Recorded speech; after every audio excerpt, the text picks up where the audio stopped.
Supreme court ने। आप साजिश देखिए, आप जिन लोगों ने वो घर खाली कराए, जिन लोगों ने वो घर खाली कराने के लिए पीआईएल करने गए, वो किस विचारधारा के लोग थे, वो किस सोच के लोग थे।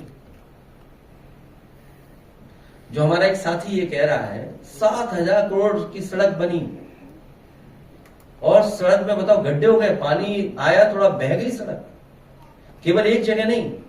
और हमारा एक और साथी कह रहा था अभी कि बताओ प्रधानमंत्री के क्षेत्र में जो सड़क बनी कितना गहरा गड्ढा हो गया, किसी शहर का नाला साफ नहीं हुआ है।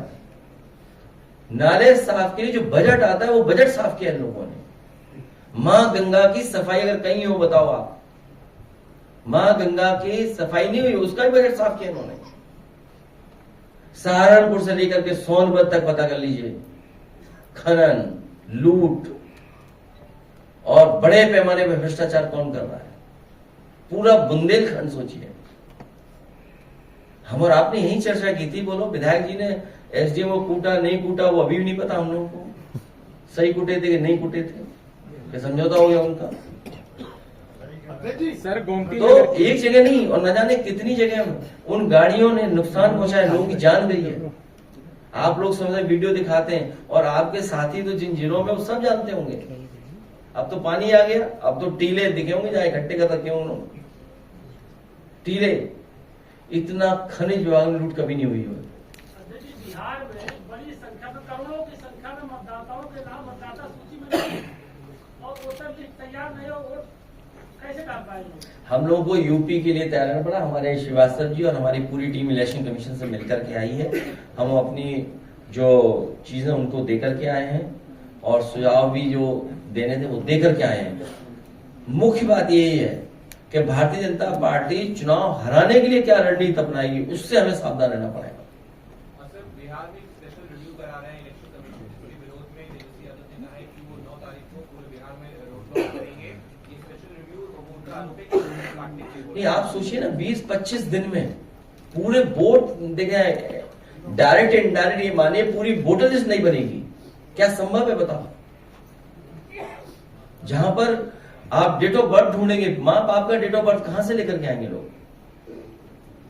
संजय प्रकाश नारायण जी का आपने जिक्र किया और उनका जो बलिया में गांव है सिताबी है, वहां पर मूलभूत सुविधाएं भी रही है। यहाँ तक कि वहाँ की एक महिला अभी कुछ दिन पहले जाकर के अस्पताल में फर्श पर बच्चा दे दी, बच्चे को जन्म दे दी।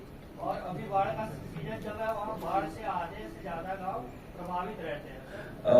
उनके गांव के आसपास हम लोगों ने बड़े पैमाने पर जलशमिस गांव और लोहिया गांव में जोड़े थे, विकास हुआ था। अभी मेरी जानकारी में नहीं है, लेकिन भविष्य में हम लोग ग्रामीण इंफ्रास्ट्रक्चर कैसे अच्छा हो उस पर जरूर काम करेंगे। सर गोमती नदी की साफ सफाई के लिए जो है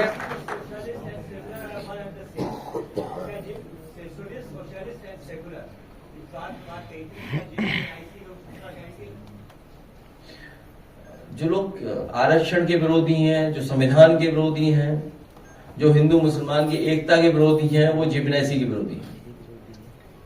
सर गोमती नदी की साफ सफाई के लिए करोड़ों का बजट पास होता है, लेकिन जो उसमें नाव चलाते हैं उनका रोजगार पूरी तरीके से चौपट है, क्योंकि उसमें जलकुंभी आ गई है।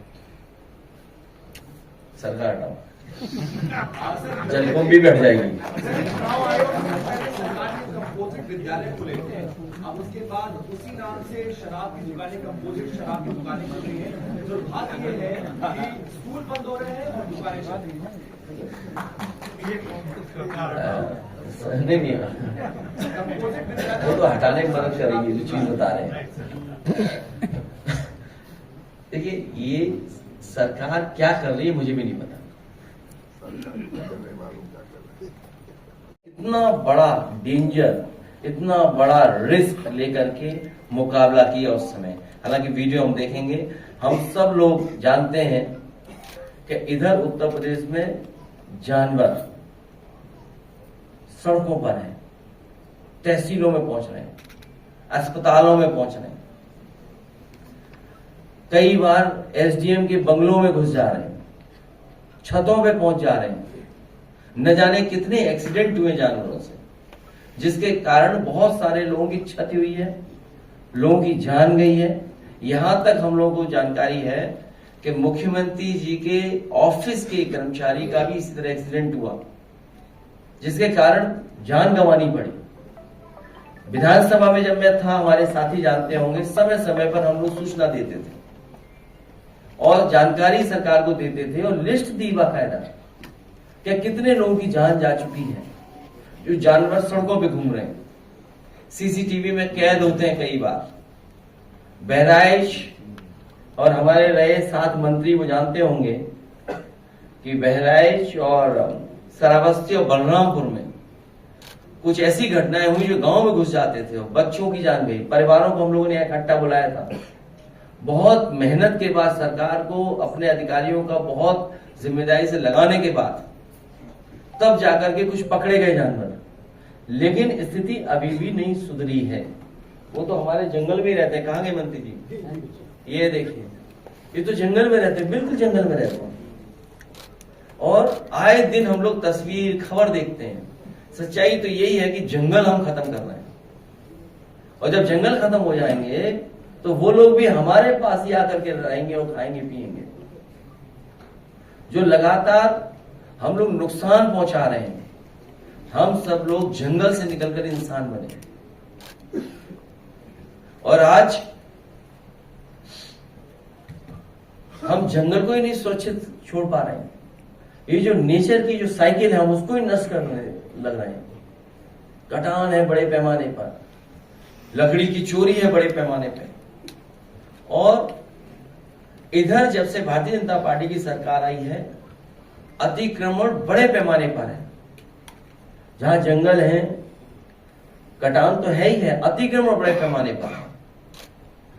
और उसका परिणाम यह हो रहा है कि हमें समय समय पर सूचना मिलती है कि जंगल से जानवर निकल करके हमारे रिहायशी इलाके में पहुंच करके नुकसान पहुंचा रहा है, और बहुत बड़े पैमाने पे जान गई लोगों की। बड़े जानवर हैं और तरह के जानवर हैं। एक बार तो हम लोगों ने देखा होगा कि एक जिलाधिकारी महोदय कुछ निरीक्षण पे गए थे, बंदर उनका चश्मा लेके भाग गया। बंदर ही चश्मा ले गया उनका। बंदरों को पकड़ने के लिए करोड़ों रुपए खर्च कर रही है सरकार, करोड़ों रुपए का टेंडर हुआ है।